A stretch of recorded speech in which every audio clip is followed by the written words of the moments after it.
थी एक एहसास, एक खूबसूरती, एक आस, एक आस्था और मन में विश्वास कि ईश्वर सदा है हमारे पास। सुप्रभातम, स्वागत है आपका इस विशेष कार्यक्रम में। मैं हूँ किरण भारद्वाज।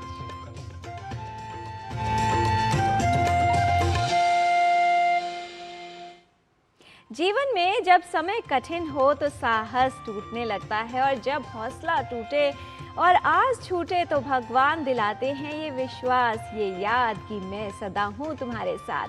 जब भी जीवन में कठिन समय आए तो ईश्वर पर विश्वास रखना चाहिए।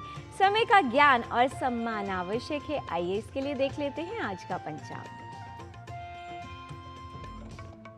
आज का पंचांग युगाब्द 5128, विक्रम संवत 2083, शक संवत 1948, उत्तरायण, चैत्र मास, शुक्ल पक्ष, सप्तमी तिथि, बुधवार, मृगशिरा नक्षत्र। आज का दिन सभी के लिए मंगलमय हो। जो लोग ईश्वर को प्राप्त करना चाहते हैं उन्हें वाणी, मन, इंद्रियों के संतुलन और पवित्रता की आवश्यकता होती है, और साथ ही हृदय में दयालुता होनी चाहिए, क्योंकि यही सब ईश्वर की प्राप्ति के लिए सहयोग करता है। ईश्वर की प्राप्ति अर्थात जीवन में उस दिव्य ऊर्जा का संचार। आइए माँ दुर्गा के कालरात्रि स्वरूप को प्रणाम करते हैं आज के सुभाषित के श्लोक के माध्यम से। वामपादोल्लसल्लोह लता कंटकभूषणा वर्धन मूर्धध्वजा कृष्णा कालरात्रिर्भयंकरी। जिनके बाएं पैर में लोहे की कांटों जैसी लता शोभा पा रही है, जो अपने सिर पर गौरवशाली ध्वजा धारण किए हुए हैं, श्याम वर्ण वाली, काल का नाश करने वाली और अत्यंत भयंकर रूप धारण करने वाली हे मां कालरात्रि, आपको नमस्कार है। Salutations to you, O Mother Kalratri, whose left foot is adorned with sharp iron spikes, you who bear a glorious divine flag upon your head, you who are dark in complexion, the destroyer of Kal, and who assumes the most fierce form. My salutations to you. Navratra की अवधि स्त्रीत्व का उत्सव मनाने का अवसर होती है, उसका पूजन करने का अवसर होती है। आदि शक्ति हम सभी में शक्ति का संचार करती है। एक ओर शक्ति और दूसरी ओर सौंदर्य की उपासना, यही है दिव्य शक्ति का जीवन में संचार। आज है नवरात्र का 7वां दिन और इस दिन की जाती है माँ कालरात्रि की पूजा। इनका रूप अत्यंत शक्तिशाली है और ये अपने सभी भक्तों का भय दूर करती हैं। आइए जानते हैं इनके स्वरूप के विषय में इस रिपोर्ट के माध्यम से।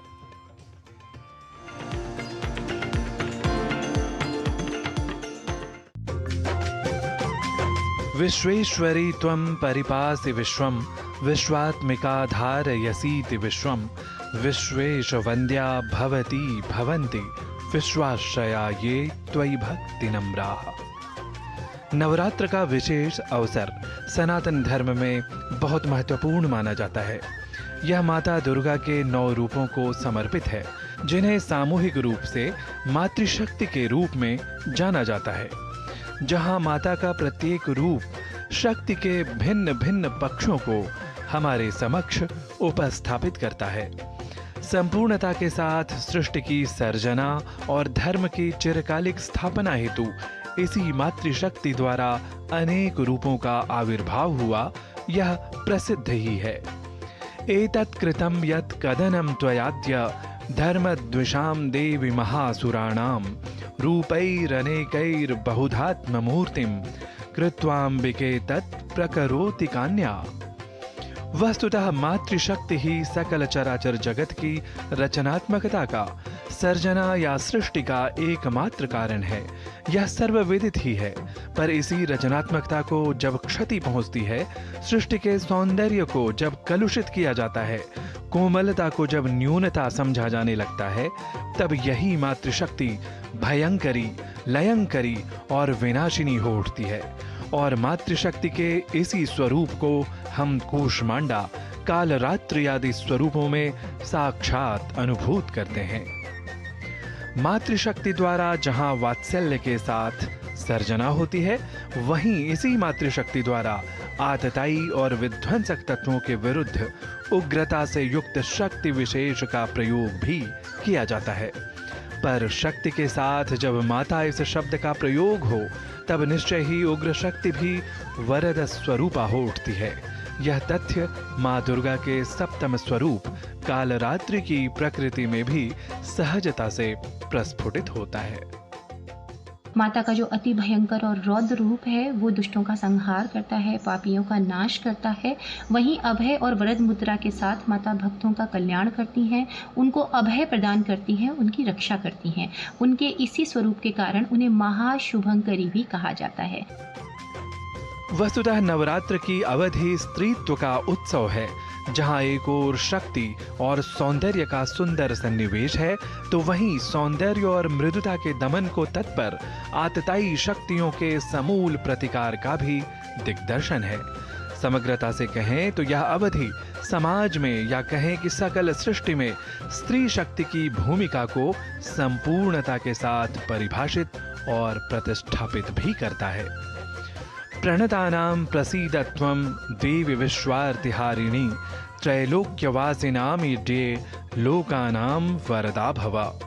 सौंदर्य और माधुर्य की प्रतिकृति स्वरूपा मातृशक्ति स्वयं में उग्रता के यथा प्रसंग अनिवार्यता के साथ ही समस्त संतापों का शमन करे और लोगों के लिए वरद स्वरूपा सिद्ध हो। नारायण दत्त मिश्र, डीडी न्यूज।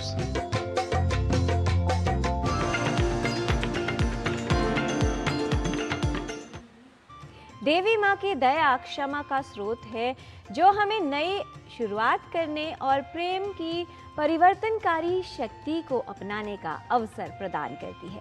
यहाँ पर लेते हैं एक अल्प विराम। आप देखते रहिए डीडी न्यूज।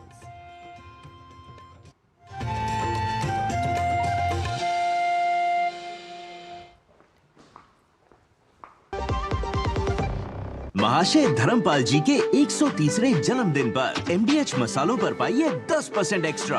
अब स्वाद के साथ बचत भी। अब पाइए बचत ही बचत। विभाग अनेक, कंप्लेंट बॉक्स 1।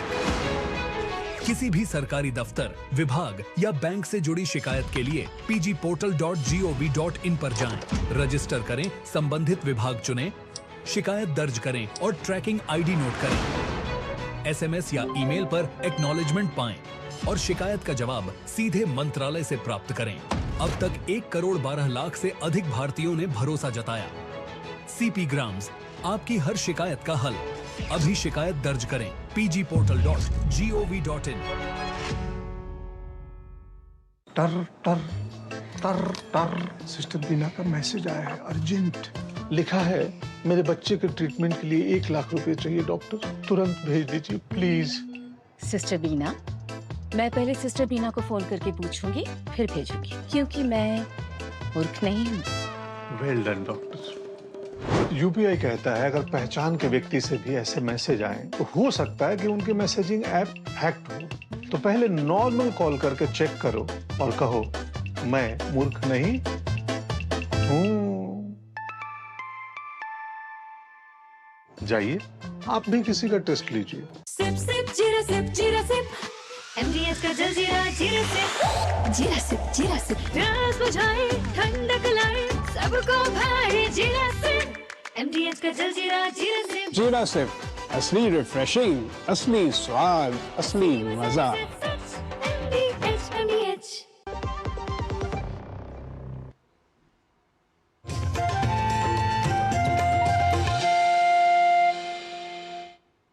ब्रेक के बाद आपका स्वागत है। स्वस्थ रहने की प्राकृतिक यात्रा में हम आपके लिए लेकर आए हैं स्पेशल हेल्थ सीरीज, जिसमें स्वास्थ्य को समग्र दृष्टिकोण में दिखाया जाता है। जीवनचर्या में बस थोड़ा सा बदलाव और आप भी कर सकते हैं बीमारियों से बचाव। तो आइए चलते हैं योग 360 में प्राकृतिक रूप से स्वस्थ रहने के लिए।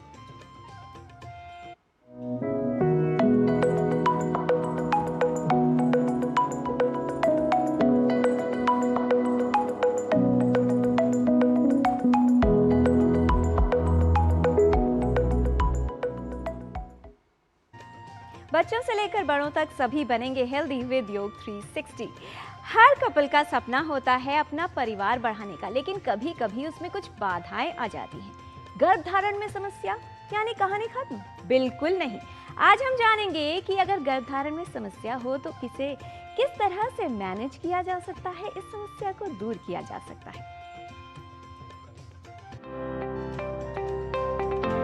संतानहीनता एक ऐसी समस्या है जो जीवन में अपूर्णता की भावना लाती है। आजकल के व्यस्त जीवन शैली में महिलाओं का विवाह देर से होना आम हो गया है। ऐसे में गर्भधारण में बाधा आ सकती है और निसंतानता जीवन में बड़ी समस्या बन सकती है। कई कारण हैं जिससे महिलाओं में गर्भधारण में समस्या हो सकती है। अधिक उम्र, हार्मोनल असंतुलन, फाइब्रॉइड्स या फिर फैलोपियन नलिकाओं में अवरोध। इसके अतिरिक्त धूम्रपान करना, शराब का सेवन, अत्यधिक वजन या मोटापा भी महिलाओं में गर्भधारण में समस्या उत्पन्न कर सकता है। सरल प्राकृतिक तरीके गर्भधारण में समस्या को दूर करने में उपयोगी हैं। कभी धैर्य की कमी तो कभी कई सवाल मन में आए, लेकिन सही ज्ञान और साहस से हर मुश्किल हल हो जाए। करें ये आसन तो गर्भधारण में समस्या का हल भी आप पाएं। हम 2 आसन लाए हैं, बहुत सुंदर आसन जो आपकी इनफर्टिलिटी के केस में बहुत लाभदायक है। तो आइए समझते हैं उन्हें कैसे करना है। पहले हम दोनों पाँव के नमस्ते बना के ऐसे बैठेंगे, फिर धीरे से अपने राइट पाँव को ऐसे डायगोनली या तिरछा लेकर जाएं। ये आसन में आने के बाद धीरे धीरे अपने दोनों हाथों को सामने लेके आना है और वॉक करते हुए या आगे बढ़ते हुए नीचे की तरफ जाना है। आप जितना नीचे जा सकते हैं आप जाइए, कंफर्टेबल होके। जैसे जैसे आप नीचे जाएंगे आप देखेंगे आपके इनर थाई में एक बहुत सुंदर सा स्ट्रेच आ रहा है। धीरे धीरे धीरे अपने स्ट्रेच को बढ़ाते हुए नीचे की तरफ जाना है और अगर कोशिश करके अपने सर को नीचे लगाना है। जितनी देर आप रुक सके नॉर्मल ब्रीदिंग में यहाँ रुकना है और धीरे से वापस आ जाना है। जैसे जैसे नीचे जाएंगे ये स्ट्रेच एक बहुत सुंदर स्ट्रेच, ब्यूटीफुल स्ट्रेच एक्सपीरियंस करेंगे। अब राइट लेग को वापस अंदर लेके आना है और लेफ्ट पाँव को बाहर की तरफ लेकर जाना है। बैक को सीधा रखते हुए, अपने घुटनों को सीधा रखते हुए, पाँव को सीधा रखते हुए, टोस को अंदर की तरफ खींचते हुए, इसी प्रकार पहले की तरह ही वापस सामने की तरफ चलते हुए आगे जाना है। धीरे धीरे वॉक करते हुए हल्का हल्का स्ट्रेच देते हुए नीचे की तरफ जाके रुकेंगे। यहाँ कुछ समय रुकेंगे और धीरे से वापस आ जाएंगे। वापस आने के बाद दोनों पाँव को वापस साथ में नमस्ते बना लेंगे। नमस्ते बनाने के बाद अपने हाथों को अपने नमस्ते के ऊपर रख के इनहेल करते हुए एक्सहेल करते हुए नीचे की तरफ जाएंगे। जितना आप कंफर्टेबली नीचे जा सकते हैं जाएंगे और अपने सर को नीचे लगाने की कोशिश। जैसे हम यहाँ पे रुकेंगे हमारे इनर थाई का स्ट्रेच बहुत बढ़ेगा। धीरे धीरे उस स्ट्रेच को एक्सपीरियंस करते हुए कुछ देर यहाँ रुकेंगे और कंफर्टेबल होने के बाद धीरे से वापस ऊपर आ जाएंगे। ये 2 आसनों को करने से आप देखेंगे कि आपके पेल्विक फ्लोर को, अपने इनर थाई को बहुत ब्यूटीफुल स्ट्रेच मिलेगा, जिसके कारण ये 2 आसन आपके इनफर्टिलिटी के केस में बहुत लाभदायक होंगे। सही उपाय और जानकारी से ये मुश्किल होगी पार। खाएं ये आहार जो करेगा आपको गर्भधारण के लिए तैयार।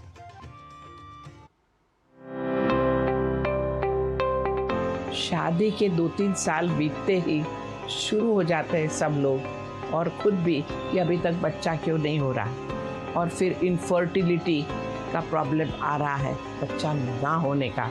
और ये सब को अवॉइड करने के लिए बहुत ज़रूरी है छोटी छोटी चीज़ें करें। एक तो आपके एनीमिक कंडीशन कभी ना हो, इसलिए खून बढ़े ऐसा खाना खाना ज़रूरी है। अनार है, खजूर है, शहद है। दूसरा, घी पेट में जाना ही चाहिए, नट्स पेट में जाने चाहिए, जैसे बादाम, पिस्ता, काजू वगैरह में, लेकिन 5 बादाम रोज़ रात को भिगो के खा लें, अच्छा रहेगा। तीसरा, जरा प्रकृति में चलना ज़रूरी है, रिलैक्स रहना ज़रूरी है। चौथा, कि अपनी कंडीशन से दुखी मत होइए। ऐसा कुछ नहीं है कि ये बच्चा है तो ही सुखी और बच्चा नहीं है तो दुखी है। मन को जरा उससे बाहर हटाएं और आनंद लेना सीखें। जो परिस्थिति है अच्छी है और अपने काम में लगे रहें। गर्भधारण की राह में कभी रुकावट आए तो ये औषधियाँ और आयुर्वेदिक उपाय जो आपको इस समस्या से राहत दिलाएं।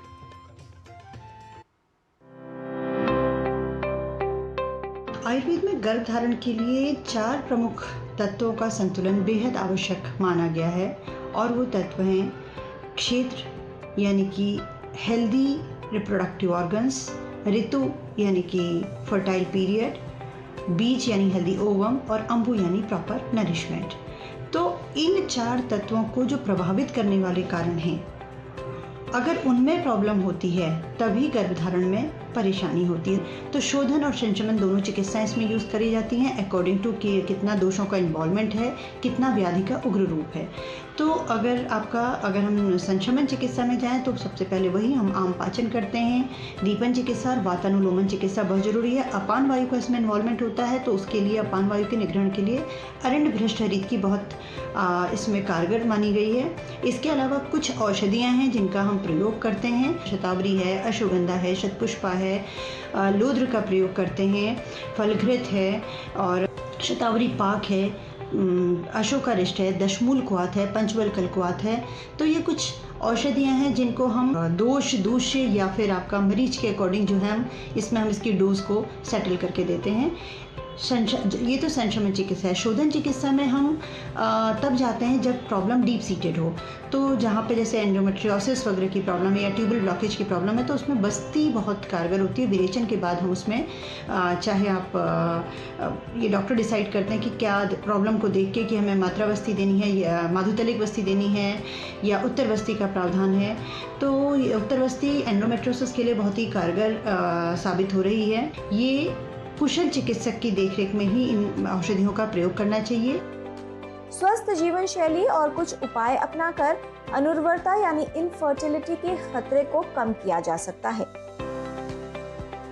तो आज आपने जाना फॉरवर्ड बेंडिंग का अभ्यास, भद्रासन का अभ्यास। ये आसन गर्भधारण में समस्या को दूर करने में प्रभावशाली हैं। नियमित योग करना महिलाओं के स्वास्थ्य के लिए उपयोगी है। गाजर व चुकंदर का सूप नींबू डालकर लें। अनार, खजूर, शहद का सेवन लाभकारी है। देसी घी का सेवन करें। बादाम, काजू, पिस्ता, अखरोट का सेवन उपयोगी है। शतावरी, अश्वगंधा, शतपुष्पा और लोध्र का प्रयोग उपयोगी है।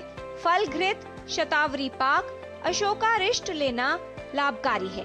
दशमूल क्वाथ और पंचवल्कल क्वाथ का सेवन कर सकते हैं। शोधन, दीपन और बस्ती चिकित्सा वैद्य के निर्देशन में लें। तनाव छोड़ें, घबराएं नहीं, आशा की राह अपनाएं। सही कदम और उपायों से गर्भधारण में समस्या का समाधान पाएं। सपनों के घर में बच्चे की मुस्कान लाएं। हेल्थ संबंधित जानकारी हम आप तक ऐसे ही लाते रहेंगे, आपको हेल्दी बनाते रहेंगे। बच्चों से लेकर बड़ों तक सभी बनेंगे हेल्दी विद योग 360।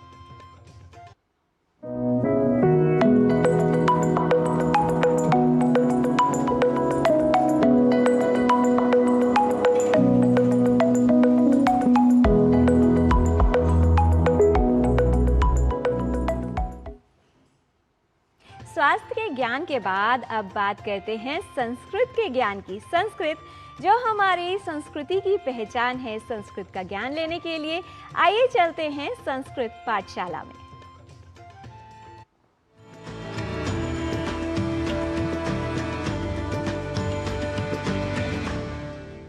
नमो नमः मित्राणि। संस्कृत पाठशालायाः कक्षायां भवतां सर्वेषां स्वागतम्। मम नाम गवीशः। संस्कृत भाषा अपने प्रकृति प्रत्यय के कारण वैज्ञानिक भाषा है। इसका व्याकरण सर्व प्रकारेण नियमबद्ध है। ये नियम परंपरागत रूप से औपचारिक शिक्षण में सिखाए जाते हैं, पर हम यहाँ अनौपचारिक रूप से प्रयोग के आधार पर आपको भाषा सिखाने का प्रयास कर रहे हैं। मित्रों, संस्कृत भाषा में पदों का विभाग 2 प्रकार से किया गया है। एक प्रकार है सुबंत और दूसरा प्रकार है तिङन्त। सुबंत ऐसे पद हैं जो संज्ञा, सर्वनाम या विशेषण के रूप में प्रयुक्त होते हैं और तिङन्त क्रिया के रूप में। उदाहरण के द्वारा यदि समझें तो शिक्षकः वदति अर्थात शिक्षक बोलता है। इस वाक्य में शिक्षकः सुबंत पद है और वदति अर्थात बोलता है तिगंत पद है। अब हमें आज सुबंत की बात करनी है। आप इसे ऐसे समझिए कि जिन शब्दों में विभक्ति लगती है वह सुबंत है। अब विभक्ति जानने से पहले हम शब्दों के मूल रूप को भी जान लेते हैं। पहले पुल्लिंग शब्दों को देखते हैं। तरुणः, तरुणः यह प्रथमा विभक्ति एक वचन का पद है। इसका मूल शब्द होगा तरुण, तरुण। रामः, इस पद का मूल शब्द होगा राम, राम। गवीशः, इसका मूल शब्द होगा गवीश, गवीश। नरेंद्रः, इसका मूल शब्द होगा नरेंद्र, नरेंद्र। अर्थात पुल्लिंग शब्दों में प्रथमा एक वचन पद से विसर्ग हटा देने पर उस पद का मूल शब्द मिल जाता है। यह तो बात हुई पुल्लिंग की। स्त्रीलिंग में यह थोड़ा सरल है। उदाहरण के लिए माला, यह स्त्रीलिंग शब्द है। इस स्त्रीलिंग शब्द की प्रथमा विभक्ति एक वचन रूप बनता है माला। इसका मूल शब्द प्रथमा के समान ही रहता है और वह भी है माला। इसी प्रकार प्रिया, गीता, सीता, दिव्या, नलिनी, शालिनी आदि पदों का मूल शब्द समान ही होगा, जबकि नपुंसक लिंग में अनुस्वार को हटाकर मूल शब्द ज्ञात होता है। जैसे वनम नपुंसक लिंग प्रथमा विभक्ति का एक वचन रूप है। इसमें इस ध्वनि को हटाकर वन यह मूल शब्द शेष रहेगा। इसी प्रकार पुस्तकम का मूल शब्द होगा पुस्तक, पुष्पम का मूल शब्द होगा पुष्प, फलम का मूल शब्द होगा फल, भवनम का मूल शब्द होगा भवन, राष्ट्रम का मूल शब्द होगा राष्ट्र। मित्रों, आज की कक्षा में हमने पुल्लिंग, स्त्रीलिंग एवं नपुंसक लिंग के पदों के मूल शब्दों को पहचानना सीखा है। वस्तुतः शब्दों के मूल रूप को जानना बहुत ही महत्वपूर्ण होता है, क्योंकि इसी के आधार पर हम शब्दों का प्रयोग सुबंतों के रूप में कर पाते हैं। तो पदों के मूल रूप को जानने का प्रयास अवश्य करें। ऐसे शब्दों का कैसे करना है प्रयोग सीखेंगे हम पाठशाला की अग्रिम कक्षाओं में। तब तक के लिए नमो नमः।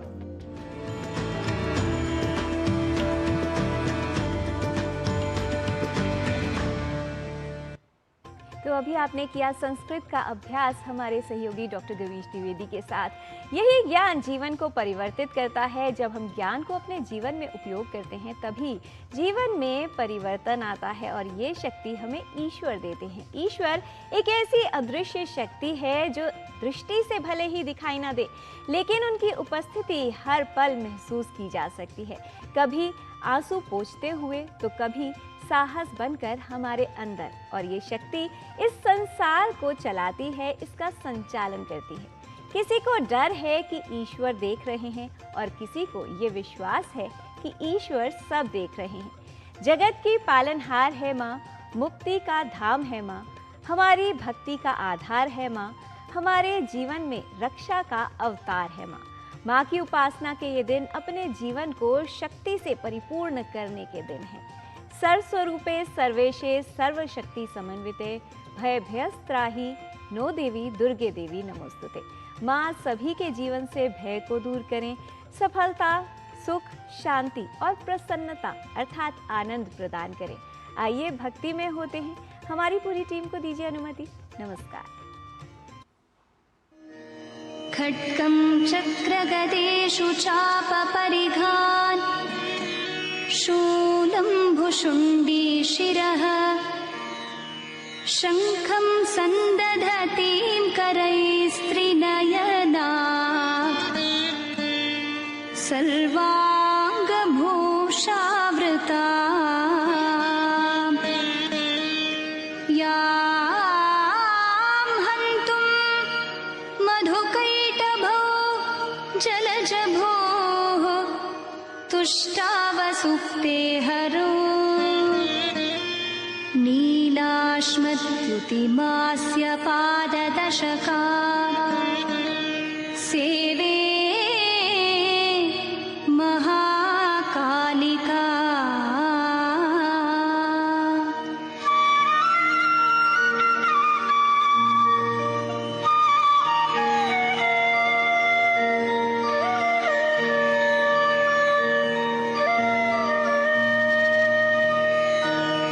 त्वं स्वाहा त्वं स्वधा त्वं हि वषट्कारस्वरात्मिका सुधा त्वमक्षरे